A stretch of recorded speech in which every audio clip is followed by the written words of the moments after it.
सैया चोली एगो हमारा के सिवा द सैया चोली एगो हमारा के चियरल बा काज सैया टूटल बा बटनिया चलाला परहिया लोगवा नी रखे बदनिया चुमा चाटी कैला राते फरलाला मारा के चुमा चाटी कैला राते फरलाला मारा के सिवा द सैया चोली एगो हमारा के सिवा द सैया चोली एगो हमारा के सिवा द सैया चोली एगो हमारा के सिवा द सैया चोली एगो हमारा के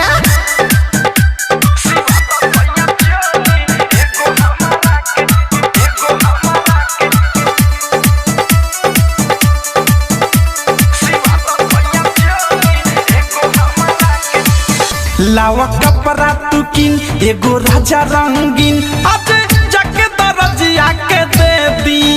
नाही बोला तारा हूँ मजा मारा तारा तू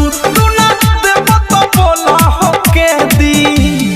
नासा में नासा तारा रोजे कमरा के नासा में नासा तारा रोजे कमरा के सिवा द सैया चोली एगो हमारा के सिवा द सैया चोली एगो हमारा के सिवा द सैया चोली एगो हमारा के सिवा द सैया चोली एगो हमारा के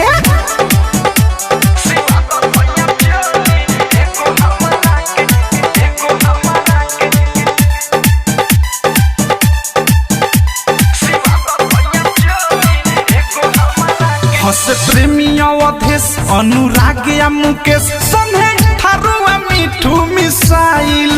नाही कर तारा खुश तू ता बारा मखी चूस चोली आज ले एको नसियाइन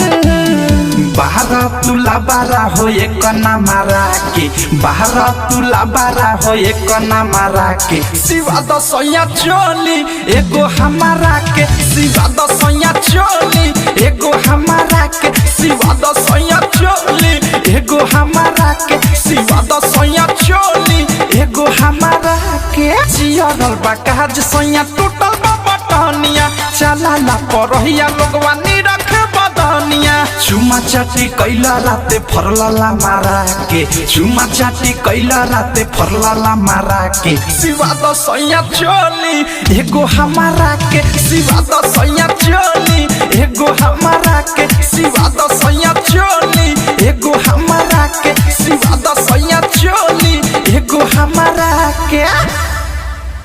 आरसीएम म्यूजिक न्यू ऐप अभी डाउनलोड कीजिए हमारे गूगल प्ले स्टोर से और पाए भोजपुरी लोकगीतों का एक से बढ़कर एक ऑडियो वीडियो सॉन्ग बिल्कुल मुफ्त।